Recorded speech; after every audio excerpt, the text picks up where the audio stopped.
이번 편에서는 뱃살을 빼는 특별한 약초들에 대해서 말씀드리도록 하겠습니다. 안녕하세요. 강남 허준 박용환 원장입니다. 습기는 아래쪽에 머무나요? 위쪽에서 머무나요? 대부분 아래쪽에 축 처지게 되겠죠. 그래서 배 쪽에 습기가 훨씬 더 많이 머무르게 됩니다.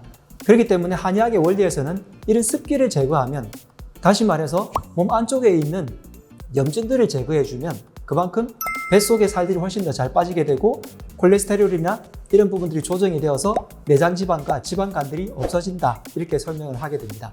여러분들이 약초에 조금 관심이 있다 싶으신 분들은 쉽게 구하실 수 있는 약재에 대해서 3가지를 말씀드리겠습니다. 첫 번째는 산사인데요.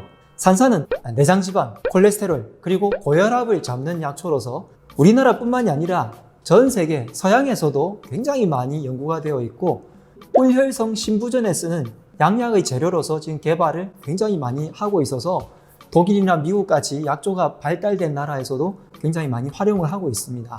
한의학에서는 전통적으로 약재로서는 소화를 시키는 약으로 많이 쓰는데요. 어떤 것을 먹었을 때 소화를 시키냐면 육식을 먹었을 때 소화를 시킬 수 있는 약재인데요. 특히 닭고기나 돼지고기 같은 것을 미리 절여 놓으실 때 산사를 같이 집어넣으면 흐물흐물해져서 나중에 먹기가 좋아진다 라는 말들이 있고요. 조선시대 때 어떤 선비가 한양으로 과거를 치러 가야 되는데 늦은 거예요. 그래서 지름길을 찾아간다고 하는 것이 산속으로 갔습니다. 그러다가 호랑이를 만났어요. 항상 호랑이가 나타나잖아요. 하면서 내가 지금 체했는데 이걸 해결해주면 너를 도와주겠다 라고 한 거죠.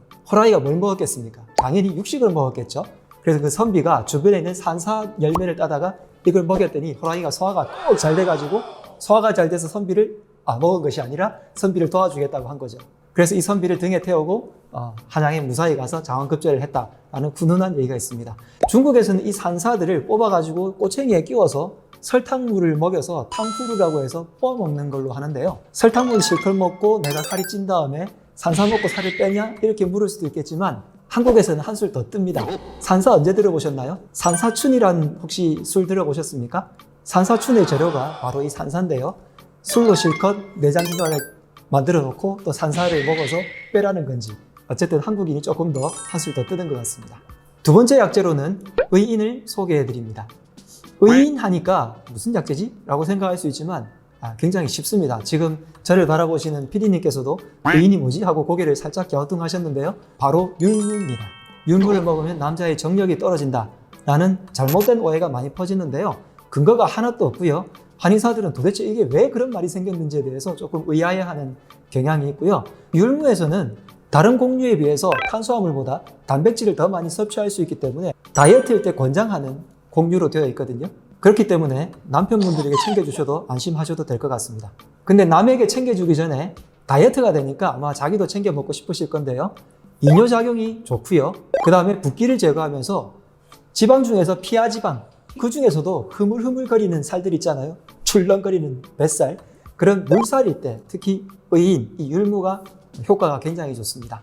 율무는 원래 베트남 지역 같은 곳에서 풍습병, 아주 더운 지방에 의한 풍토병이 많을 때, 그때 다리가 붓고 몸에서 습기가 차서 이것이 빠져나가지 않을 때 이뇨작용에 의해 가지고 배출해 나가는 그런 약재로 많이 썼습니다. 그래서 몸에서 습기를 제거하고 피하지방을 제거하는 곡물로서 여러분들께 추천을 드립니다. 세 번째 약재로는 백추를 소개해 드리겠습니다. 백추는 삽주라는 식물의 뿌리인데요. 소화기관을 좋게 할 뿐더러 우리 몸에서의 습기와 염증을 제거하는 약재로서 탁월하게 굉장히 많이 쓰이고 있고요. 지금 말씀드리는 산사, 의인도 평상시에 누구나 다 먹어도 큰 탈이 없지만 백출 같은 경우에는 옛날에 전쟁이 났을 때 구황작물로 많이 쓰였을 만큼 누구나 먹어도 안전한 약재라고 생각하시면 될 것 같습니다. 옛날에는 백출을 또 언제 많이 썼냐면 빈집 있잖아요. 폐가 같은 곳에서 오랫동안 비워놓은 그런 집에 들어가면 곰팡이 냄새가 엄청 나서 막 호흡하기도 힘들지 않습니까? 그런 집에 들어가서 하룻밤 자다 보면 잘못하다가 감염 증상이 일어나기 쉽습니다. 그런 집에 백출 말린 것을 들고 가서 백출을 살짝 태워서 연기를 내게 되면 이 집이 소독이 되는 거죠. 그래서 습기가 다 말라서 없어지는, 지금으로 치면 소독약으로 쓰였다고 볼 수 있겠습니다. 그런 원리가 몸 안에서도 일어나는 거죠. 우리 몸 안에 습기가 배 쪽에 가득 차가지고 안쪽에서 염증이 많이 생길 때 배추를 먹게 되면 소화기가 편안해지면서 몸 안쪽에 있는 습기들을 말려서 이 염증들을 바깥으로 배출해내게 그런 약재로 되어 있고요. 최근의 연구들에 따르면 간세포의 독성을 없애주는 약재로 배출이 많이 연구되고 있습니다. 물론 다이어트가 전체적인 체중을 빼면서 어떤 한 부분에 집중적인 공략을 해야지 될 건데요. 전체적으로 여러분들이 다이어트 프로그램을 짜시면서 배를 조금 더 빨리 날씬하게 하고 싶으신 분들은 이런 약재들을 응용하셔서 차로 달여 먹거나 혹은 식사에 응용을 하시면서 활용을 하시면 훨씬 더 뱃살을 관리하기가 쉬우실 것 같습니다. 저는 한의원에서 이런 3가지 약재들 외에 한약재로 많이 쓰이는 그런 약재들을 함께 섞어서 뱃살을 빼는 약차로 많이들 드리는데요. 여러분들도 이 약재들은 구하기도 쉬우시니까 구하셔가지고 차로 항상 끓여서 드시면 소화도 잘 되고 속이 편해지면서 내장지방도 좀 더 없앨 수 있는 약차로 드실 수 있을 것 같습니다. 지금까지 뱃살 빼는 약초에 대해서 알려드렸습니다. 여러분들이 날씬하게 건강하셨으면 좋겠습니다. 지금까지 강남 허준 박용환 원장이었습니다. 건강하세요. 네, 율무가 정색하고 전혀 상관이 없어요. 네, 그럼 고사리는요? 고사리도 잘못 알려져 있죠.